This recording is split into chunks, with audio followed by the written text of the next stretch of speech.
আজি আমি অসমীয়া যুৱ মঞ্চ নাজিয়া আঞ্চলিক সমিতি আচ্ছা আৰু অনুসূচিত জাতি যুৱ ছাত্ৰ পৰিষদ এই তিনিটা সংগঠনে লগ হৈ আজি আমি সংবাদমেল এখন সম্বোধন কৰিছিলো আৰু তাত আপোনালোক সংবাদকৰ্মীসকল আহি আপোনালোকৰ এই যি সময়কণ দিয়াৰ বাবে আমি অত্যন্ত ধন্যবাদ জনাইছো। আজি আমি এই যি সংবাদমেলখন দিছো এই সংবাদমেলখন দিয়াৰ কাৰণ হৈছে ড্ৰাগছ। আপোনালোকে জানে নাজিয়া আমাৰ অসমৰ মুখ্যমন্ত্ৰী হিমন্ত বিশ্ব শৰ্মা ডাঙৰীয়াৰ যি সপোন আছিল যে অসমখন ড্ৰাগছ মুক্ত কৰা, তেওঁ সেই সপোন অসমত বাদ দিয়ক, এতিয়ালৈকে নাজিয়াটো পূৰ হোৱা নাই।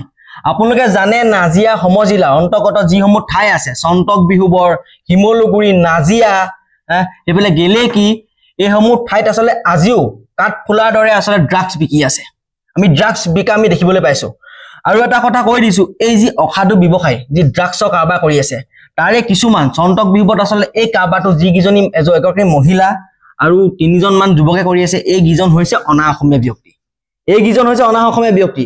তেওঁলোকে বাহিৰৰ পৰা আহি পিনি চন্তক বিহুবৰখন নাজিয়াখন যি ধৰণে আচলতে আপোনালোকৰ যি কৰিব বেয়া কৰিব বিচাৰিছে, পৰিৱেশ বিনষ্ট কৰিব বিচাৰিছে, তেওঁলোকক আমি শেষ সখিনি দিছো। এইসমূহ কাৰ্যৰ পৰা আপোনালোকে বিৰত থাকক। আপোনালোকৰ সংবাদ মাধ্যমৰ আগত আমি দেখি আহিছো যে টিভিত নিউজত দেখি আহিছো যে এই ড্ৰাগছৰ কাৰণে এটা উঠি অহা প্ৰজন্ম শেষ হৈ গৈছে।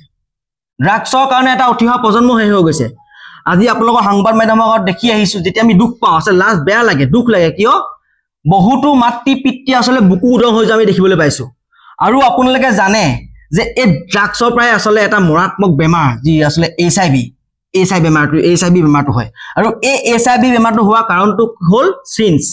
আপোনালোকে জানে যে সেই একেটা চিনছতে 4-5জন মানে লয়, তাৰ ফলত আচলতে নাজিয়াকে ধৰি শিৱসাগৰত বহুতো HIV পজিটিভ আচলতে বেমাৰী মানে পোৱা গৈছে। আৰু এটা অতি দুখৰ কথা, যাৰ ওচৰত আচলতে HIV পজিটিভ যাৰ বেমাৰ ধৰা পৰিছে সেইসমূহৰ বয়স 16 বছৰৰ পৰা 24 বছৰৰ ভিতৰত। এতিয়া আমি এই কথা ভাবিলে আচলতে ভয় লাগে। এটা প্ৰজন্ম শেষ হৈ গৈছে ড্ৰাগছৰ কাৰণে, আচলতে এটা প্ৰজন্ম আমি শেষ হৈ যোৱা আমি দেখিবলৈ পাইছো। আৰু এটা কথা আমি অসমীয়া যুৱ মঞ্চ স্পষ্ট ভাষাৰে কৈ দিছো, আমি তিনিটা সংগঠনে এই যি ফাৰ্মাচীসমূহ আছে আপোনালোকে উপযুক্ত প্ৰমাণ নোহোৱাকে, যোনে নহওক লাগিলে উপযুক্ত প্ৰমাণ নোহোৱাকে কোনো কাৰণত চিনছ নিদিব আপোনালোকক অনুৰোধ কৰিছো। আৰু এটা কথা কৈ দিছো, আজি আপুনি চাব গ'লে নাজিয়াত অঞ্চলত বহুতো ডেম আছে। এই ডেম্পত যিসকল আচলতে বাহিৰৰ পৰা কাম কৰিবলৈ কোনোবা মিয়া লোক আহিছে, তাৰে আচলতে আমি খবৰ পাইছো 80% আচলতে লোকেই বোলে ড্ৰাগছ আসক্ত। আৰু এটা কথা, নাজিয়াত যিমান চুৰ হৈ আছে এই চুৰ কোনে কৰিছে? এই ড্ৰাগছ খোৱা ল'ৰাখিনিয়ে। তেওঁলোকে কৰিছে কি, ড্ৰাগছ চাবলৈ পইচা নাই, এদিন ঘৰৰ পৰা দিছে, 2 দিন দিছে, 3 নম্বৰ দিনা ক'ৰপৰা পইচা পাইছে?